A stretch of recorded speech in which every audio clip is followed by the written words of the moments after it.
আমাদের জীবনে এই বিবেক কাকে বলে এটি জানতে হবে। সদাসৎ বিচারকেই বিবেক বলে। এক একটি কথা আমাদের জীবনে সমস্যার সমাধান করে দিতে পারে, এই জন্য ধ্যান দিয়ে শুনুন। দুঃখের কারণ কি? দুঃখ সৃষ্টি হয় কোথা থেকে? দুঃখ আসতে পারে, এটা দুঃখময় সংসার। এখানে জন্ম মৃত্যু জরা ব্যাধি ক্ষুধা পিপাসা কর্মফলের দুঃখ নিয়েই আমাদের প্রতিজনের জন্ম। পৃথিবীটা দ্বন্দ্বময়, সংঘাতময়, মৃত্যুময়, দুঃখময়, যন্ত্রণাময়, এটি কে না জানে? এখানে যারা এসেছে এই মৃত্যুময় সাগরে, তাদের দুঃখ জরা মৃত্যু ব্যাধি প্রত্যেকেই আক্রান্ত করবে। এটি জানার পরে সাধুরা বলছেন দুঃখ এবং দুঃখের প্রভাব এ দুটি ভিন্ন বিষয়। দুঃখ আসতে পারে, কিন্তু দুঃখ যেন প্রভাব ফেলতে না পারে তোমাকে, দুঃখ যেন তোমাকে মানসিক বিকারগ্রস্ত না করতে পারে, দুঃখ যেন তোমাকে নিশ্চিহ্ন করতে না পারে, এই দুঃখের প্রভাব হতে বাঁচবার মন্ত্র ভাগবত আমাদের দিয়েছেন। দুঃখ আসবে, দুঃখ প্রভাব যাতে ফেলতে না পারে আমার উপরে, সেই দর্শন এখন আমরা জানবো ভক্ত চরিত্র হতে, ভক্তের জীবন আদর্শ হতে।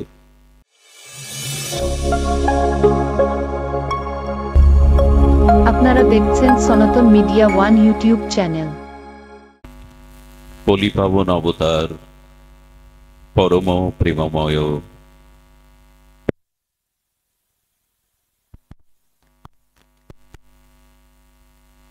নিখিল পরাৎপর ভক্তবৎসল, ভক্তবৎসল সর্বজীবের আশ্রয়, অকরণ করুণা বরুণালয়, স্বভজন বিভজন সর্বপ্রয়োজন অবতার সার শিরোমণি শ্রী শ্রী শচীনন্দন নদিয়া বিহারী শ্রী গৌর হরি, পরম পাবন পতিত উদ্ধারণ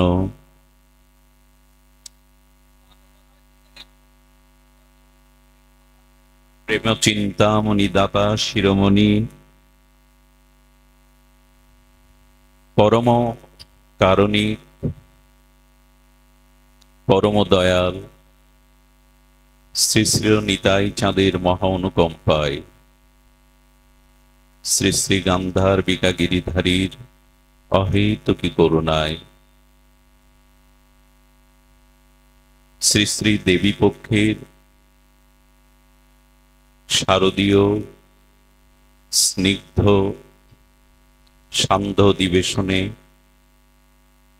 শ্রী ভাগবত নিকেতনে ভগবানের দিব্য চিন্ময় নামরূপ লীলা গুণগথা অমৃত আস্বাদনের প্রাককালে, শুভারম্ভে প্রারম্ভে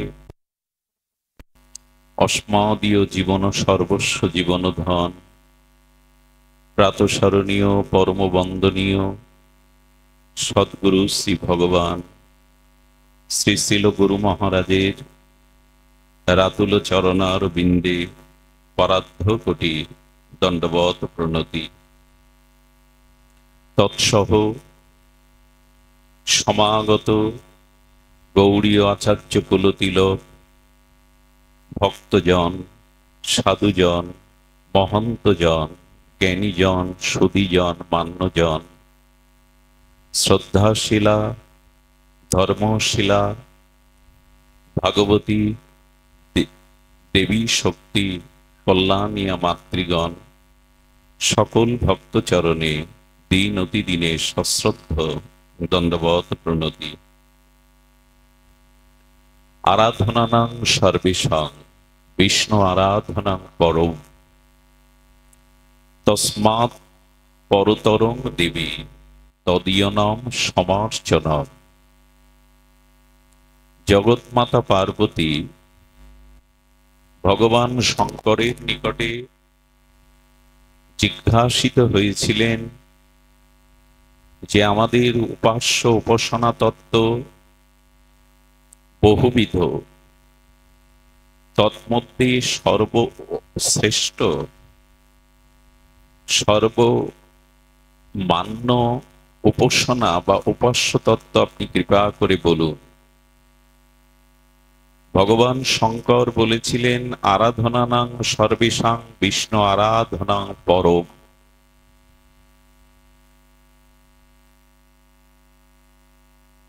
অর্থাৎ পথে ওই মায়েরা গল্প করছে, ওদের থামান না, এরা বোঝেও না কোথায় আসছে।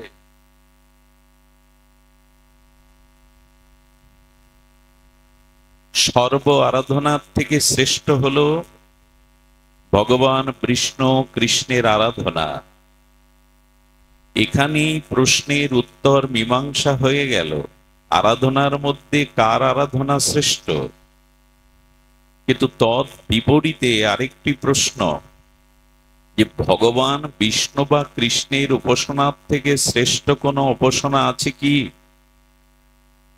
ভগবান শঙ্কর বললেন, তস্মাৎ পরতরং দেবী। স্বয়ং ভগবানের থেকে শ্রেষ্ঠ উপাসনা হলো ভগবানের প্রিয় ভক্তের উপাসনা। ভক্তের উপাসনাই হলো শ্রেষ্ঠ। তস্মাৎ পরতরং দেবী তদীয়নাম সমর্চন। ভগবানের কোন স্নিগ্ধ শুদ্ধ পবিত্র হৃদয় ভজনানন্দী ভক্তের উপাসনাই হলো শ্রেষ্ঠ উপাসনা। কারণ এই জগতে মহাত্মাগণ, সাধুগণ, সজ্জনগণ, তারা এই দ্বন্দ্বময় সংসারে অনুকূল প্রতিকূল পরিস্থিতির মধ্যে তাদের ভজন অনুভূতি কণা, তাদের জীবন দর্শন, তারা এই জগতে তাদের ব্যবহারিক সুচরিত্র দ্বারা মানুষের সামনে দৃষ্টান্ত রেখে যান। ভগবানের লীলা আমরা অনুকরণ করতে পারবো না। সর্বশক্তিমান ঈশতত্ত্ব, অখণ্ড পরতত্ত্ব ভগবানের লীলা, তার চরিত্র আমরা অনুকরণ করতে পারবো না, কিন্তু ভক্ত চরিত্র আমাদের অনুকরণীয়, ভক্ত আদর্শ আমাদের অনুসরণীয়। এই জন্য লক্ষ্য করতে হবে ভক্তের দিকে। ভগবানের প্রিয় অনুভব বেদ্য ভক্তের চরিত্র, ভক্তের জীবনগাথা, বৈষ্ণবদের আচরণ আমাদের জীবনে প্রতিফলন ঘটানোর প্রয়োজন কেন? তারা জানিয়েছেন দুঃখ আসতে পারে, এটা দুঃখময় সংসার। এখানে জন্ম মৃত্যু জরা ব্যাধি ক্ষুধা পিপাসা কর্মফলের দুঃখ নিয়েই আমাদের প্রতিজনের জন্ম। পৃথিবীটা দ্বন্দ্বময়, সংঘাতময়, মৃত্যুময়, দুঃখময়, যন্ত্রণাময়, এটি কে না জানে? এখানে যারা এসেছে এই মৃত্যুময় সাগরে, তাদের দুঃখ জরা মৃত্যু ব্যাধি প্রত্যেকেই আক্রান্ত করবে। এটি জানার পরে সাধুরা বলছেন, দুঃখ এবং দুঃখের প্রভাব এ দুটি ভিন্ন বিষয়। দুঃখ আসতে পারে, কিন্তু দুঃখ যেন প্রভাব ফেলতে না পারে তোমাকে, দুঃখ যেন তোমাকে মানসিক বিকারগ্রস্ত না করতে পারে, দুঃখ যেন তোমাকে নিশ্চিহ্ন করতে না পারে। এই দুঃখের প্রভাব হতে বাঁচবার মন্ত্র ভাগবত আমাদের দিয়েছেন। দুঃখ আসবে, দুঃখ প্রভাব যাতে ফেলতে না পারে আমার উপরে, সেই দর্শন এখন আমরা জানবো ভক্ত চরিত্র হতে, ভক্তের জীবন আদর্শ হতে। মনে পড়ে আপনাদের তুকারাম, বিখ্যাত নাম আশ্রয় মহাপুরুষ, নামনিষ্ঠ মহাপুরুষ। উনি সর্বদা জয় সিয়ারাম ভজন করেই কাটাতেন। আর ভজনের কারণে সংসারে অভাব, পরিশ্রম তো করেন না, ভগবানের উপাসনাতেই দিন চলে যায়। সহধর্মিনী তাকে মাঝে মাঝে গালি দেয়, এই কারণে সহধর্মিনী ভজন বিমুখ, ভজন বিপরীত। একদিন বলছে, সন্তানাদি না খেয়ে মরছে, তুমি জয় সিয়ারাম করছো, ভগবানকে ভজন করছো, সংসারের দায়িত্ব কেন নিয়েছো? যাও জন্মজুরি খেটে কিছু আহার নিয়ে এসো। স্ত্রী বারবার বলছে। এক ধনী মহাজনের ওখানে উদয় অস্ত পরিশ্রম করলেন, দিন মজুরি খাটলেন। ওই দেশের 4-5টি ফল দিল। তখনকার দিনে আজকের মতো মজুরির জন্য নগদ অর্থ দেয়া হতো না, হয়তো চাউল দেয়া হতো, ফল দেয়া হতো, বিনিময় হতো কোনো দ্রব্যের। ওরাকালে এটাই নিয়ম ছিল। ওনাকে 5-6টা ফল দিয়েছেন যে আজকের দিনটা চলে যাবে, সহধর্মিণী সন্তুষ্ট হবে। ওনার হাতে এই ফল দেখে কিছু বাচ্চারা খেলছিল মাঠে, তারা বলছে সাধু বাবা আমাদের ক্ষুধা পেয়েছে, কিছু খেতে দাও। দরদি হৃদয় আর সাধুর শিশুদের আবেদন নিবেদন উপেক্ষা করার মতো হৃদয় তো কঠিন নয়, নির্মল হৃদয়। উনি সেই 5টা ফলই দিয়ে দিলেন, একটা ওনার হাতে। 5 জনকে দিয়ে যখন গৃহে এসছে, গিন্নি অপেক্ষামান, হয়তো আজ মজুরি খেটে কিছু আহারের সংস্থান করেই ফিরবে। এসে বলছে এই একটা ফল। বললো সারাদিনের পরিশ্রম তো একটা ফল হতে পারে না। বলে 6টা দিয়েছিল, ক্ষুধার্ত শিশুদের বিলিয়ে দিয়েছি, একটাই আছে। মেজাজ ঠিক থাকে? ওনার স্ত্রী ওই ফলটা ওনার বুকেই ছুঁড়ে মেরেছেন রাগ করে, ফলটা দুভাগ হয়ে পড়ে গেছে। উনি হাসছেন আর বলছেন আমার মনের ইচ্ছা পূর্ণ করলে তুমি। স্ত্রীর হাতে মার খেয়েও বলছে হাসি মুখে আমার মনের ইচ্ছা তুমি পূর্ণ করলে। কি করলাম? বলে মনে করেছিলাম এই ফলটা দুজনে আর্ধেক আর্ধেক করে খাবো, তো আমার আর পরিশ্রম করতে হলো না, তুমি তো আর্ধেকই করে দিলে, এসো দুজনে মিলে এখন এটা সেবা করে ক্ষুধা নিবৃত্তি করি। এমন যদি আমরা ভাবতে পারতাম। দুঃখ এলো কিন্তু দুঃখের প্রভাব ওনাকে আক্রান্ত করতে পারল না। ভজন কেন করবেন, হরিকথা কেন শুনতে এসছেন, কারণটাই এই, দুঃখ আসবে কিন্তু দুঃখের প্রভাব আপনাকে আক্রান্ত করতে পারবে না। আরে দুঃখ পেয়েই যদি মানসিক রোগগ্রস্ত হয়ে নিঃশেষ হয়ে গেলেন, শেষ হয়ে গেলেন, তাহলে আপনার জ্ঞান কোথায়, প্রজ্ঞা কোথায়? দুঃখ আসবে, দুঃখের প্রভাব আপনার জীবনে ফেলতে পারবে না। তুকারাম আর একদিন নাম করছে, সাধু সঙ্গে হরিকথা প্রেম তরঙ্গে নামের মহিমা তরঙ্গে সারাদিন কাটিয়েছে।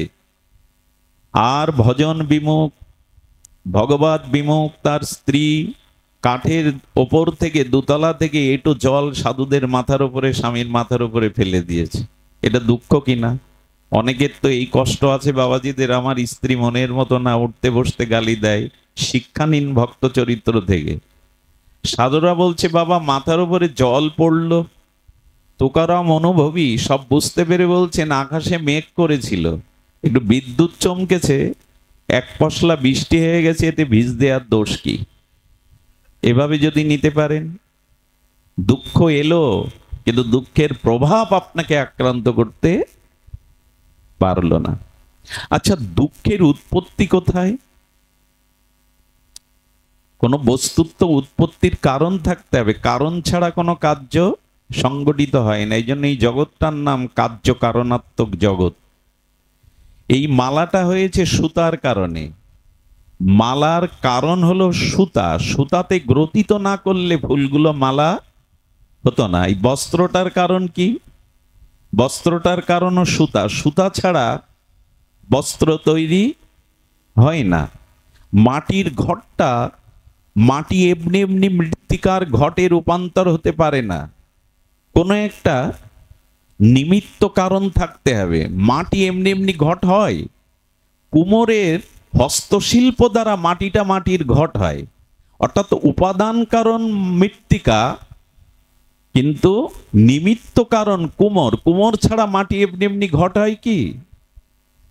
তা আমরা যদি প্রশ্ন করি দুঃখের কারণ কি, দুঃখ সৃষ্টি হয় কোথা থেকে,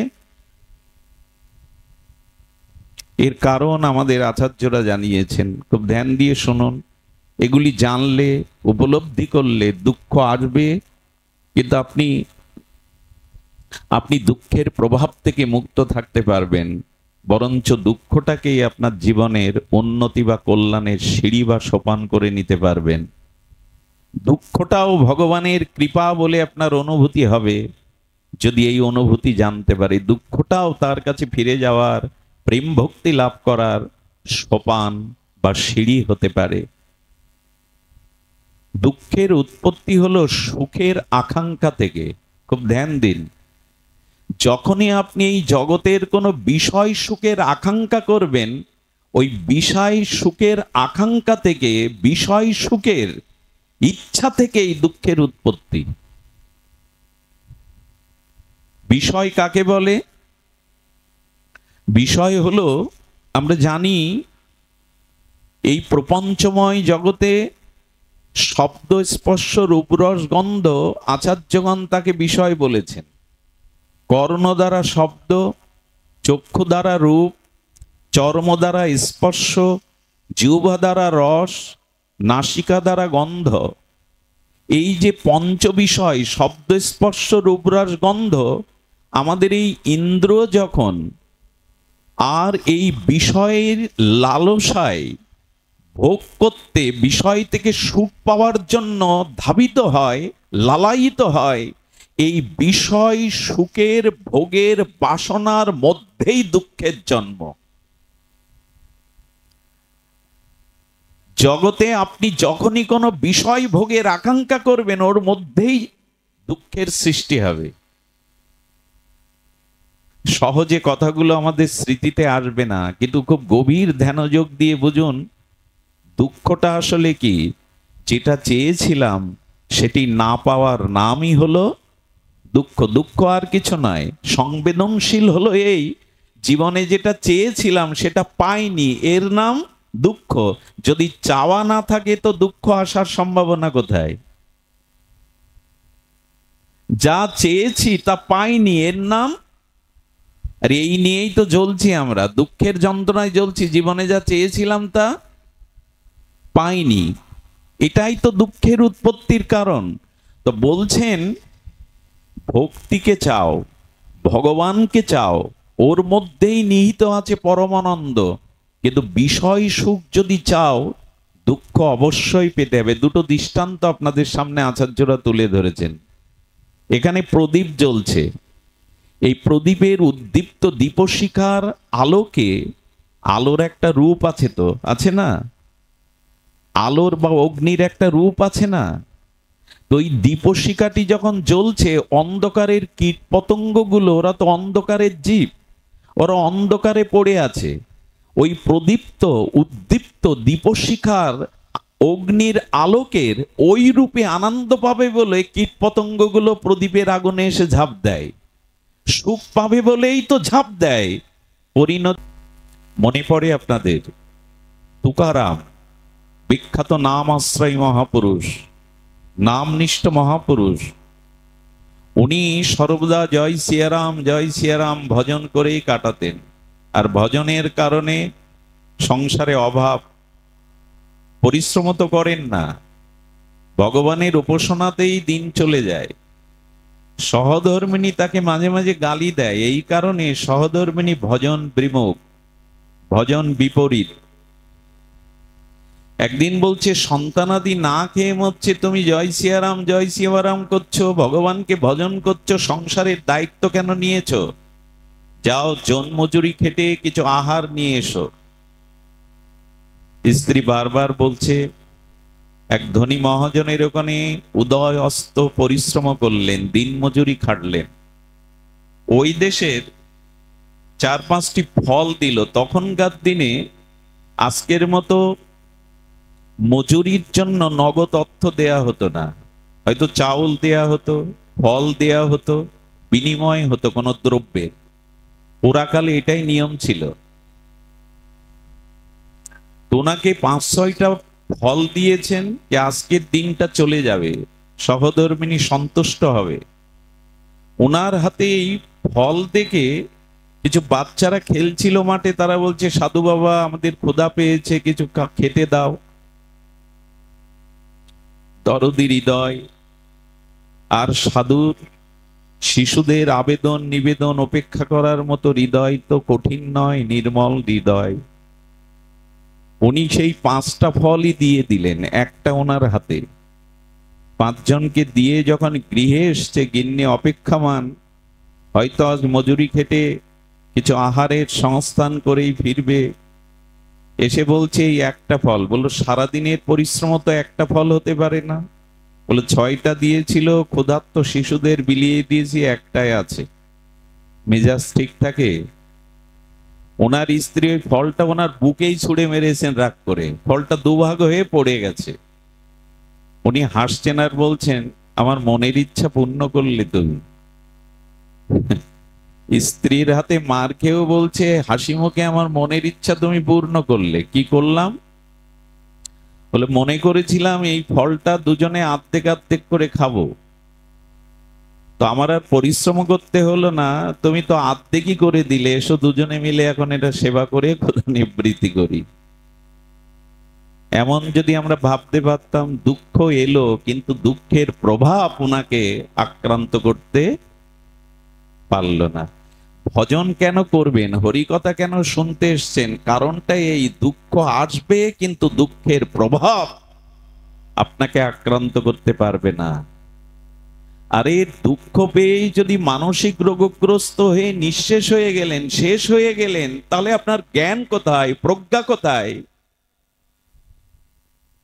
দুঃখ আসবে, দুঃখের প্রভাব আপনার জীবনে ফেলতে পারবে না। তুকারাম আর একদিন নাম করছে, সাধু সঙ্গে হরিকথা প্রেম তরঙ্গে নামের মহিমা তরঙ্গে সারাদিন কাটিয়েছে, আর ভজন বিমুখ ভগবত বিমুখ তার স্ত্রী কাঠের ওপর থেকে, দোতলা থেকে একটু জল সাধুদের মাথার উপরে, স্বামীর মাথার উপরে ফেলে দিয়েছে। এটা দুঃখ কিনা? অনেকের তো এই কষ্ট আছে বাবাজিদের, আমার স্ত্রী মনের মতো না, উঠতে বসতে গালি দেয়। শিক্ষা নিন ভক্ত চরিত্র থেকে। সাধুরা বলছে বাবা মাথার উপরে জল পড়লো। তুকারাম অনুভবী, সব বুঝতে পেরে বলছেন আকাশে মেঘ করেছিল, একটু বিদ্যুৎ চমকেছে, এক পশলা বৃষ্টি হয়ে গেছে, এতে ভিজ দেওয়ার দোষ কি? এভাবে যদি নিতে পারেন, দুঃখ এলো কিন্তু দুঃখের প্রভাব আপনাকে আক্রান্ত করতে পারল না। আচ্ছা, দুঃখের উৎপত্তি কোথায়? কোন বস্তুত্ব উৎপত্তির কারণ থাকতে হবে, কারণ ছাড়া কোনো কার্য সংগঠিত হয় না। এই জন্য এই জগৎটার নাম কার্য কারণাত্মক জগৎ। এই মালাটা হয়েছে সুতার কারণে। মালার কারণ হলো সুতা, সুতাতে গ্রথিত না করলে ফুলগুলো মালা হতো না। এই বস্ত্রটার কারণ কি? বস্ত্রটার কারণও সুতা, সুতা ছাড়া বস্ত্র তৈরি হয় না। মাটির ঘটটা, মাটি এমনি এমনি মৃত্তিকার ঘটে রূপান্তর হতে পারে না, কোনো একটা নিমিত্ত কারণ থাকতে হবে। মাটি এমনি এমনি ঘট হয়? কুমোরের হস্তশিল্প দ্বারা মাটিটা মাটির ঘট হয়, অর্থাৎ উপাদান কারণ মৃত্তিকা, কিন্তু নিমিত্ত কারণ কুমোর। কুমোর ছাড়া মাটি এমনি এমনি ঘট হয় কি? তা আমরা যদি প্রশ্ন করি দুঃখের কারণ কি, দুঃখ সৃষ্টি হয় কোথা থেকে, এর কারণ আমাদের আচার্যরা জানিয়েছেন। খুব ধ্যান দিয়ে শুনুন, এগুলি জানলে, উপলব্ধি করলে দুঃখ আসবে কিন্তু আপনি দুঃখের প্রভাব থেকে মুক্ত থাকতে পারবেন, বরঞ্চ দুঃখটাকেই আপনার জীবনের উন্নতি বা কল্যাণের সিঁড়ি বা সোপান করে নিতে পারবেন। দুঃখটাও ভগবানের কৃপা বলে আপনার অনুভূতি হবে যদি এই অনুভূতি জানতে পারি। দুঃখটাও তার কাছে ফিরে যাওয়ার, প্রেম ভক্তি লাভ করার সোপান বা সিঁড়ি হতে পারে। দুঃখের উৎপত্তি হলো সুখের আকাঙ্ক্ষা থেকে। খুব ধ্যান দিন, যখনই আপনি এই জগতের কোনো বিষয় সুখের আকাঙ্ক্ষা করবেন, ওই বিষয় সুখের আকাঙ্ক্ষা থেকে, বিষয় সুখের ইচ্ছা থেকেই দুঃখের উৎপত্তি। বিষয় কাকে বলে? বিষয় হলো, আমরা জানি এই প্রপঞ্চময় জগতে শব্দ স্পর্শ রূপরস গন্ধ, আচার্যগণ তাকে বিষয় বলেছেন। কর্ণ দ্বারা শব্দ, চক্ষু দ্বারা রূপ, চর্ম দ্বারা স্পর্শ, জিহ্বা দ্বারা রস, নাসিকা দ্বারা গন্ধ। এই যে পঞ্চ বিষয়, শব্দ স্পর্শ রূপরস গন্ধ, আমাদের এই ইন্দ্র যখন আর এই বিষয়ের লালসায় ভোগ করতে, বিষয় থেকে সুখ পাওয়ার জন্য ধাবিত হয়, লালায়িত হয়, এই বিষয় সুখের ভোগের বাসনার মধ্যেই দুঃখের জন্ম। জগতে আপনি যখনই কোনো বিষয় ভোগের আকাঙ্ক্ষা করবেন, ওর মধ্যেই দুঃখের সৃষ্টি হবে। সহজে কথাগুলো আমাদের স্মৃতিতে আসবে না, কিন্তু খুব গভীর ধ্যানযোগ দিয়ে বুঝুন, দুঃখটা আসলে কি? যেটা চেয়েছিলাম সেটি না পাওয়ার নামই হলো দুঃখ। দুঃখ আর কিছু নয়। সংবেদনশীল হলো এই, জীবনে যেটা চেয়েছিলাম সেটা পাইনি, এর নাম দুঃখ। যদি চাওয়া না থাকে তো দুঃখ আসার সম্ভাবনা কোথায়?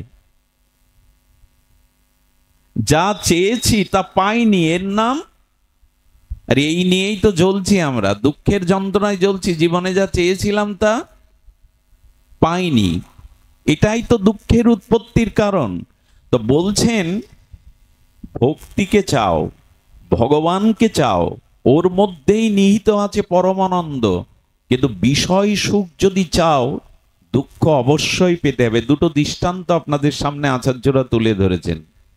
এখানে প্রদীপ জ্বলছে, এই প্রদীপের উদ্দীপ্ত দীপশিখার আলোকে, আলোর একটা রূপ আছে, তো আছে না? আলোর বা অগ্নির একটা রূপ আছে না? তো এই দীপশিখাটি যখন জ্বলছে, অন্ধকারের কীট পতঙ্গগুলো, ওরা তো অন্ধকারের জীব, ওরা অন্ধকারে পড়ে আছে। ওই প্রদীপ্ত উদ্দীপ্ত দীপশিখার অগ্নির আলোকের ওই রূপে আনন্দ পাবে বলে কীট পতঙ্গগুলো প্রদীপের আগুনে এসে ঝাঁপ দেয়। সুখ পাবে বলেই তো ঝাঁপ দেয়। পরিণতি। আচ্ছা, লক্ষ্য করুন, বিজ্ঞানের পরম উৎকর্ষতায় মানুষ আধুনিক বিজ্ঞান প্রযুক্তিতে অনেক এগিয়ে গেছে। চন্দ্রজয় এখন পুরানো সংবাদ, মঙ্গল গ্রহে বাস করাটা এখন নতুন সংবাদ, মহাকাশে বাস করাটা এখন বিজ্ঞানের কাছে ডাল ভাতের মতো হয়ে গেছে, মহাকাশে কাটানো যাবে। এখন এত প্রযুক্তি যেখানে বিজ্ঞানের, সেখানে একটু লক্ষ্য করুন তো, প্রতিটি প্রাণী, প্রতিটি জীব এই জগতে জন্মাবার পরে আপনি লক্ষ্য করবেন, পিপিলিকা বৃষ্টির এই ঋতু আসার আগে কি করে জানেন? খাদ্যগুলো সংগ্রহ করে। ধ্যান দিন, খুব মার্মিক কথা। পিপিলিকাগুলো, এই ক্ষুদ্র প্রাণীগুলো আহারটা তারা জোগাড় করে কি করে জানেন? বর্ষায় যাতে ডুবে না মরতে হয়, একটা উঁচু জায়গাতে গিয়ে মাটি তুলতে থাকে, ছোট ওই মুখ দিয়ে, অতটুকু মুখ মাটি তুলে দেখবেন ওইখানটা চারিপাশটা একটা আল দেয়, মাটির একটা ঢিবি তৈরি করে চারিদিক দিয়ে আবরণ দেয় যাতে জল এসে ডুবিয়ে দিতে। আচ্ছা, ও কোন কলেজে, কোন বিদ্যা, কোন শিক্ষকের কাছে লেখাপড়া শিখে এই বিদ্যাটা পেয়েছে? ওকে কেউ শেখায়নি। ও কোনো স্কুলে, কোনো শিক্ষকের কাছে, কোনো বিদ্যানের কাছে এই বিদ্যা নেই। কিন্তু নিজেকে বাঁচবার ওই ছোট্ট পিপিলিকা কতটুকু, কিন্তু ওর মধ্যে এই স্মৃতিশক্তিটা আছে এবং সহজে ওরা ডুবে মরে না। আচ্ছা, মানুষ এত কিছু প্রযুক্তির পরেও বিল্ডিং ভেঙে যাচ্ছে, ঝড়ে বড় বৃক্ষ ভেঙে যাচ্ছে, কিন্তু লক্ষ্য করেছেন বৃক্ষগুলিতে কোনো শতপদ মৌমাছি যখন মধুচাক সৃষ্টি করে, আচ্ছা ওরা জানে ফুলের মধ্যে থেকে মধুটা কিভাবে ফুলকে অক্ষত রেখে সঞ্চয় করতে হয়। আপনি আমি পারবো তো? ফুলের মধ্যে মধু সঞ্চয় করবো, অথচ ফুল অবিকৃত থাকবে, বিকৃতি হবে না, ফুলের সৌন্দর্য নষ্ট হবে না। দেখিন দিন না এখানে কোনো বিজ্ঞানী আছে কিনা ওইভাবে মধু নিতে পারে ফুল থেকে? ফুলটা অক্ষত রেখে, তার সৌন্দর্য বজায় রেখে ওর থেকে মধু আপনি আমি নিতে পারবো পদ্ম ফুল থেকে? বলুন, পারবো কি? আজ পর্যন্ত কোনো বিজ্ঞানী পেরেছে? এই শিক্ষাটাকে কে দিল? আচ্ছা ধ্যান দিন, ওই মৌমাছির শতপদ চক্রে কোথায় মধুটা থাকবে, কোথায় ওদের মলটা থাকবে, এভাবে সুন্দর করে শিল্পের মতো করে রাখে। আচ্ছা, ঝড় এসে ওটা ভেঙে দেয় না? বাতাস এসে ওটা ভাঙে না? বিজ্ঞানীরা কি বলছে জানেন?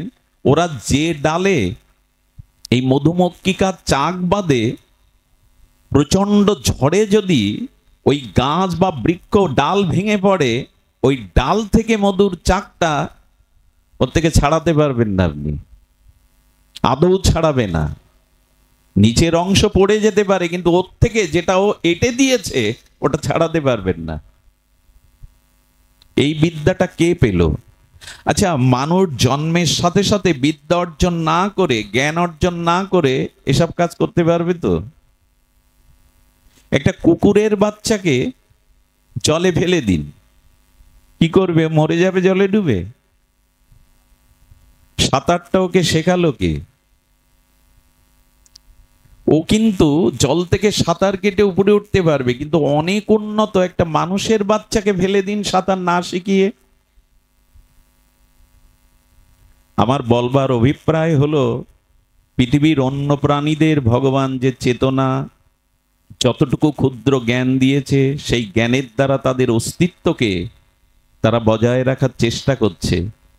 কিন্তু মানুষকে অর্জন করতে হবে তার জ্ঞান। মানুষ জন্মের সাথে সাথে এগুলি পাবে না। সাঁতার শিখে মানুষের বাচ্চাটাকে নিচে নামান, তবেই বাঁচবে, তা নাহলে ছেড়ে দিলে ও ডুবে মরবে। এই জন্য মানুষকে এই চেতনা, এই বিবেক, এই জ্ঞান অর্জন করে তবে দুঃখের হাত থেকে পরিত্রাণ হতে হবে। এমনি এমনি পরিত্রাণ পাওয়া যাবে না। প্রকৃত তত্ত্বজ্ঞ জ্ঞানী, প্রকৃত মহাত্মা, প্রকৃত ভজনশীল মানুষ, তাদের জীবনে দুঃখ আছে, কিন্তু দুঃখটাকে তারা প্রভাবিত হতে দেয় না। দুঃখটাকেও তারা উন্নতির সোপান বা সিঁড়ি করে নেয়, ভগবত ভক্তির কৃপা মনে করে নেয়। সাধু সঙ্গের এটাই মহিমা, ভগবত তত্ত্বের এটাই মহিমা। সুধীজন, এই জন্য আমাদের জীবনে প্রথমেই লক্ষ্য করতে হবে বিষয় সুখের আশা। যে হি সংস্পর্শজা ভোগা দুঃখ জনয় এবতে আদ্যন্তবন্ত কন্তেও তনে নতেষু রমতে বুধা। শ্রী ভগবানের সার্বভৌম গীতা শাস্ত্রের এই মহাবাণী, যে হি সংস্পর্শজা ভোগা, সংস্পর্শজনিত বিষয় ভোগ যখনই তুমি করবে, দুঃখ জনয় এবতে, অবশ্যই তোমাকে দুঃখ পেতে হবে। আজ মানুষ ছুটছে কোন দিকে? ভোগ ছাড়া আমাদের ভিতরে ত্যাগ কই, সংযম কই, বিবেক কই?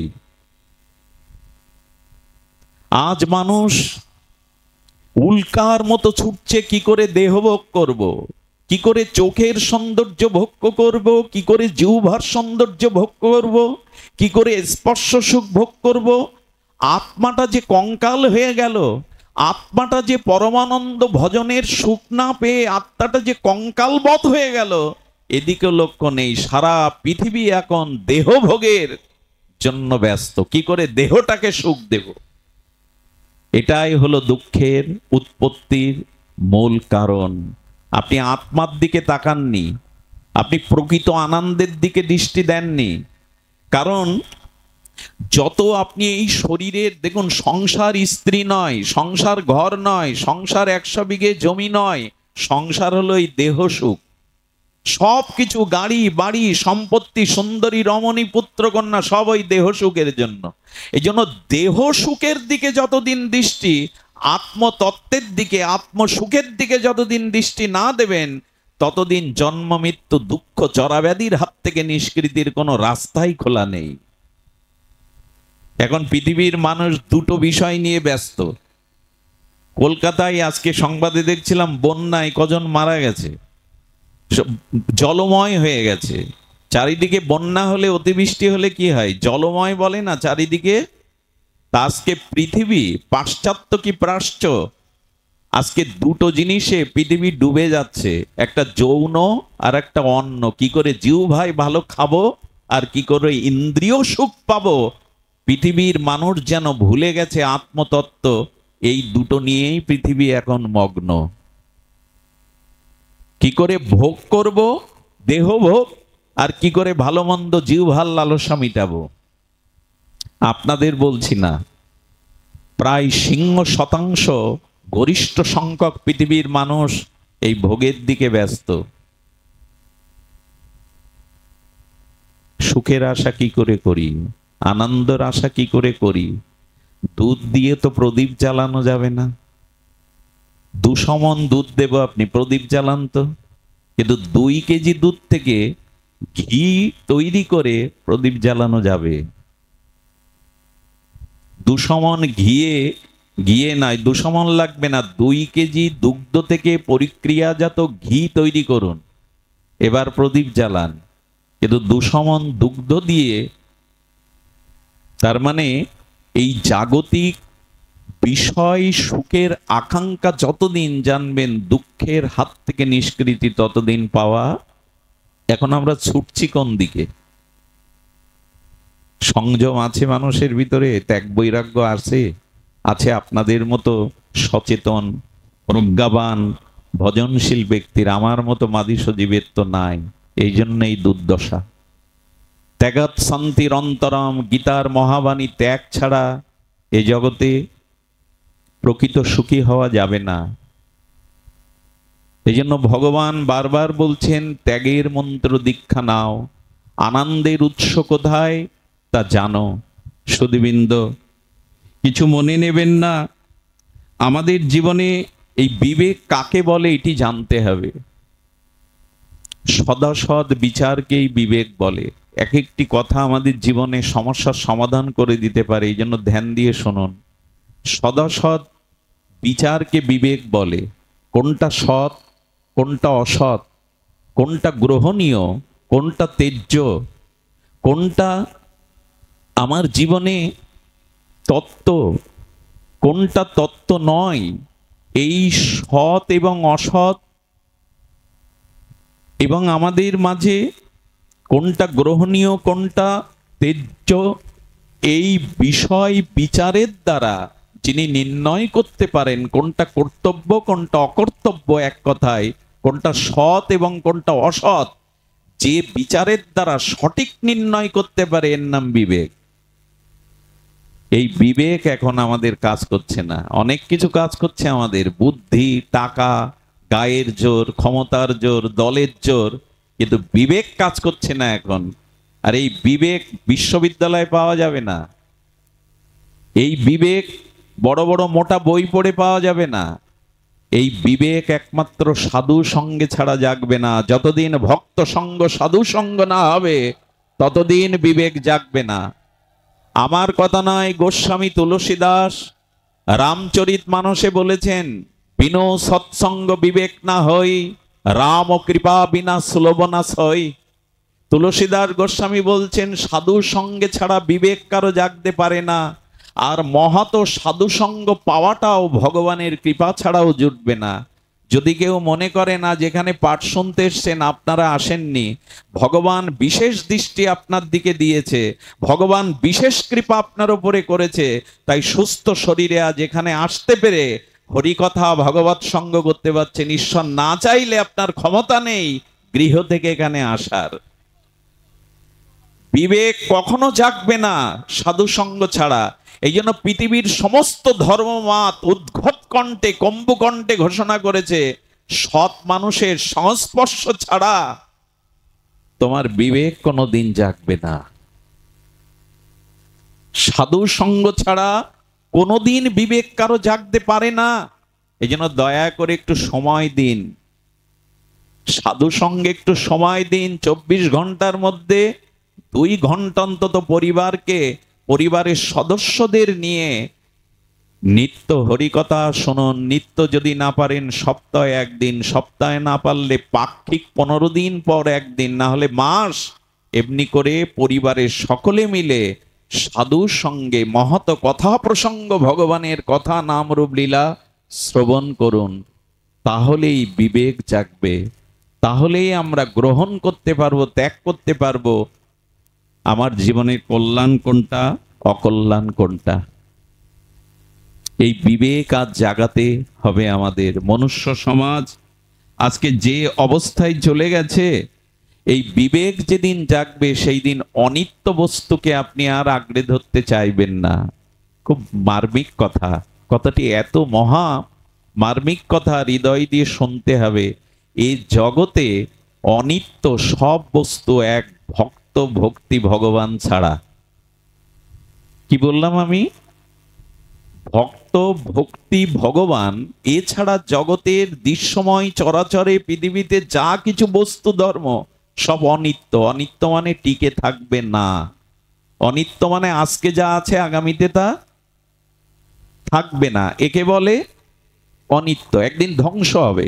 অনিত্য কাকে বলে? যা চিরদিন থাকে না, যা ধ্বংসশীল, যা মরণশীল, তাকে বলে অনিত্য। শিশুকালটা থাকে তো চিরদিন। আমরা শিশু ছিলাম কিনা ওইটা রাখতে পেরেছি? কৈশোরটা রাখতে পেরেছি? যৌবনটা তো এত চেষ্টা করলাম, রাখতে পেরেছি?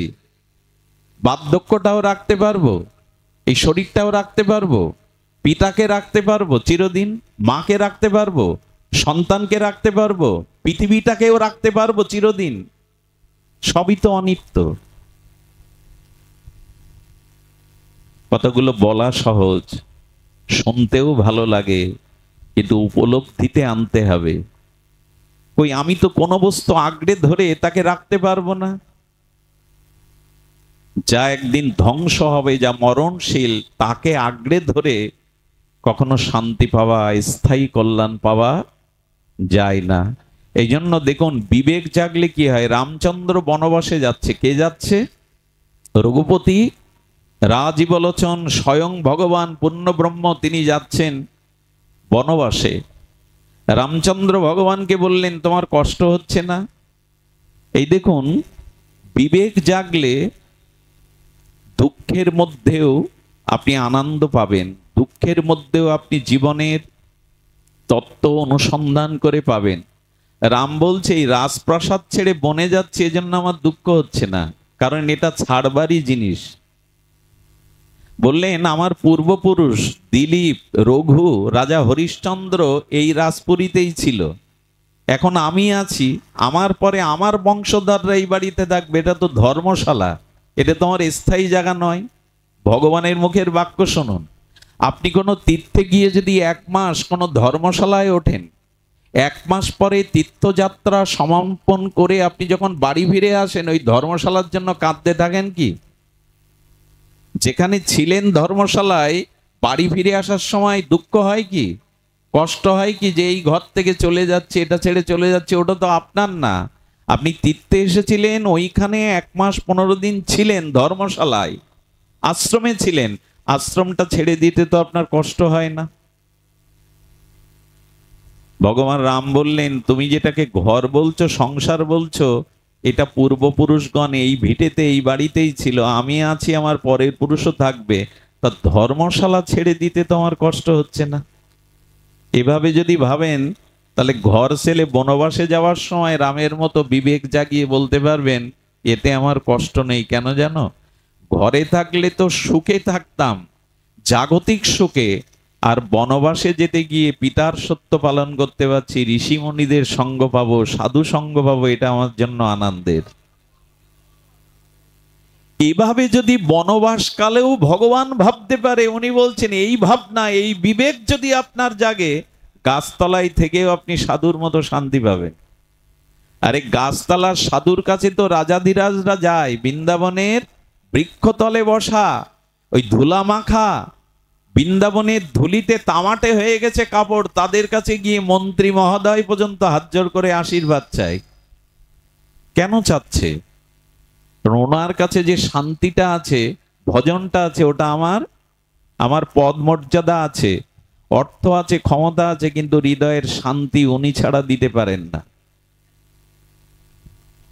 এই জন্য বিবেক জাগানো দরকার। বিবেক আর আমাদের জেগেছে। দেখুন, এই বিবেক জাগানোর জন্য আমি আপনাদের অনুরোধ করব, সাধনা চাই। কারণ অনিত্য বস্তু থাকবে না, এই জন্য এর প্রতি প্রবল আসক্তি আনবেন না। পরম পুরুষ রামকৃষ্ণ ছোট্ট ছোট্ট আর অমিত বাক্যের দ্বারা অমৃত ক্ষরণ করেছেন কথামৃতে।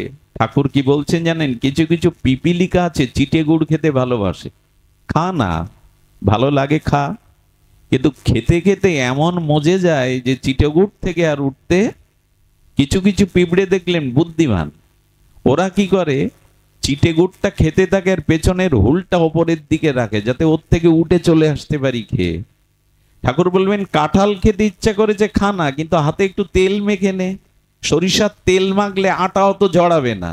সংসারে থাকুক ক্ষতি নেই, বউ ছেলে মেয়ে ধন জন মান সম্মান থাকুক, কিন্তু বিবেক আর জ্ঞান নিয়ে সংসার করো, তাহলে অত জড়াবে না। কত সহজ করে বেদের এই কঠিন ভাষ্যগুলো ঠাকুর দিয়েছেন। তেল মেখে কাঁঠাল ভাঙো, জ্ঞান নিয়ে বিবেক নিয়ে সংসারে থাকো। তো সেই বিবেক যেখানে জাগবে, এই জন্য বলছিলাম সাধুর সঙ্গে বিবেক জাগবে। কেমন করে জানেন? দেবাহুতি মাকে ভগবান কপিল দেব এই মহামন্ত্র শুনিয়েছিলেন। বৃদ্ধা জননীকে বলেছিলেন, মা এখন তুমি তপস্যা করতে পারবে না, যাগযজ্ঞ করতে পারবে না, কিন্তু নিজের আত্মকল্যাণের উপায় আছে। বিখ্যাত সেই ভাগবতের কপিল দেব কৃত শ্লোক, শতং প্রসঙ্গ নাম বীর্য মম সংবিদ ভবন্তিরিত কর্ণ রসায়না কথা তর্য সনাত দাস্য অপবর্গ পত্মানি শ্রদ্ধা রতি ভক্তি ক্রমমিষ্যতি। ভগবান কপিল দেব বললেন, হে মাতো, শতং প্রসঙ্গ নাম, ভগবানের কোন প্রিয় ভক্তের সঙ্গ করো, যেখানে সাধুগণ মিলিত হয়ে ভগবানের দিব্য নাম রূপ লীলা কথা প্রসঙ্গ আলোকপাত করছে, আলোচনা করছে। মা তুমি বিদ্যা হয়েছ, তুমি কি করবে? ওই সাধুদের মধ্যে গিয়ে বসে ভগবানের কথা সাধুমুখে শ্রবণ করো, তাহলে কি হবে? সনাত দস্য অপবর্গ বটমানি, তোমার হৃদয়ের অনন্ত জন্মের অপবর্গ যেগুলি, ওইগুলো দূরে সরে যাবে। আর কি বলছেন? শ্রদ্ধা ক্রমমিষ্যতি, ধীরে ধীরে শ্রদ্ধা জাগবে, ভাব আসবে, ভক্তি আসবে, প্রেম আসবে। এটাই হলো উপায়। সাধুর মুখে হরি কথা শ্রবণ করো।